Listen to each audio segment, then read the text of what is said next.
David always made sure to secure a window seat on the school bus ride home. Once settled, he eagerly opened the window to feel the refreshing afternoon breeze brush against his face.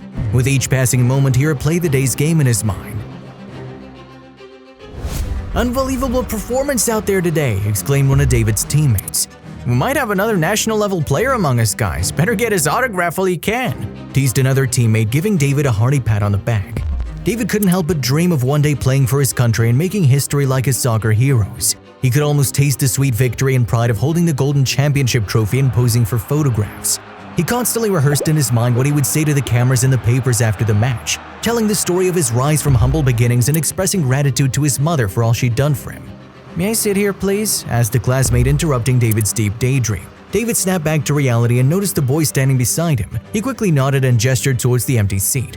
After settling down beside David, the boy clutched his backpack and drifted off into his own world of aspirations. He longed to become the top soccer player in the school just like David. The mere thought of sitting next to his idol filled him with excitement. David's skills on the soccer field were a source of inspiration for the boy who wanted to emulate his every move. He dreamed of having as many friends as David and wearing the same stylish soccer shoes that he had on. Looking down at his own shabby shoes, the boy felt a twinge of embarrassment, but he consoled himself thinking, for now these old shoes will have to do. He quickly tucked them away under the seat, hoping that no one would notice. Guillermo had always been a shy boy who found it difficult to make friends, but one day he summoned the courage to approach his hero. "Hi David, I'm Guillermo, your biggest fan," he said with a nervous smile. David replied with a polite nod. "Oh, hi Guillermo, thank you." As David drifted off into his daydreams, an awkward silence filled the air. Trying to break the ice, Guillermo blurted out the first thing that came to his mind. "I really like your shoes," he said, pointing to David's sneakers. They're quite old and the soles are already coming off," David replied, looking down at his feet. "I'm actually saving up for a new pair that I can't wait to get. They're neon orange and have an unbeatable grip." Guillermo's eyes lit up with excitement. "Tell me more about them," he said, quickly tucking his own tattered shoes under the seat. He didn't want David to see them and feel embarrassed. David had spent the last 7 months raising money to buy the perfect pair of sneakers he'd been eyeing. As a responsible 12-year-old, he didn't want to burden his mother, who was already struggling to provide for him and his 2 younger twin sisters. "Mom, you don't have to contribute. Tracy and Katie's birthdays are coming up soon and you need to save up to throw them a tea party, remember?" David had told his mother.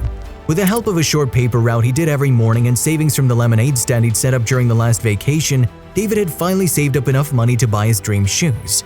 On the bus ride home from school that day, David couldn't contain his excitement and kept talking about his new sneakers with his friend Guillermo. He even invited Guillermo to come with him to the store and see the best sneakers in town. But their happiness was cut short when the bus hit a pothole, causing one of Guillermo's shoes to fall off, revealing a worn-out blackened shoe with holes in the sole and the canvas coming apart. David was taken aback by the state of Guillermo's shoes. He knew how embarrassed Guillermo must have felt, and he couldn't stand to see his friend in such a situation. David's eyes welled up with tears as he gazed at his friend, his face buried in his hands as he silently wept. The 2 boys sat in silence for the remainder of the journey, unsure of what to say to each other. "Remember, we're meeting at 5 o'clock, David reminded Guillermo of their plan to visit the store, unwilling to go alone after what he'd witnessed. "Ah, David, you here to collect your new soccer shoes? I have them ready and packed right here," the shop owner, Mr. Manning, greeted them. "Just a moment, sir. Could you show me a smaller size of those comfortable boots?" David requested, gesturing towards a pair of boots. Mr. Manning was puzzled.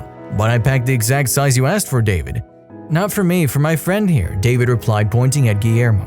Guillermo was taken aback by his friend's generosity. He couldn't possibly let David do that. "No, David, I don't need," he protested. David squeezed Guillermo's hand and gently shushed him. "I got this, Guillermo. You always call me your hero. Let me try to be one for you." After overhearing the exchange between the boys, Mr. Manning's heart swelled with love and affection. He knew exactly what he had to do. "Wow, these boots look amazing on you, my friend. They're the best ones in the store," David exclaimed as Guillermo's embarrassment was replaced with overwhelming gratitude and pure joy at the unexpected gift. As the boys cycled away from the store, Mr. Manning signaled his staff. "Listen up, we need to do something right away." "David, there's someone at the door for you. He came in a whole truck." David's mother was confused by the strange visitor. Rushing to the door, David was surprised to find Mr. Manning, the owner of the shoe store. "I heard you talking to your friend at the store, Dave. I know what you did." David's mother looked at Mr. Manning suspiciously. "I know how much you wanted those spiked sneakers, and I've been seeing you working hard to save up for them. But today you put your own desires aside to help a friend in need." David looked down bashfully while his mother beamed with pride. "I believe acts of kindness and friendship like this should be celebrated in today's world. So come on, hop on the back of the truck and pick out as many pairs of shoes as you want. For you, your mother, and the twins, don't worry about the money, it's on me." David hesitated for a moment, seeking his mother's approval. After she nodded, he dashed towards the truck, his eyes shining with excitement. "Hurry, we need to go to your friend's house. There are free shoes for him and his family too."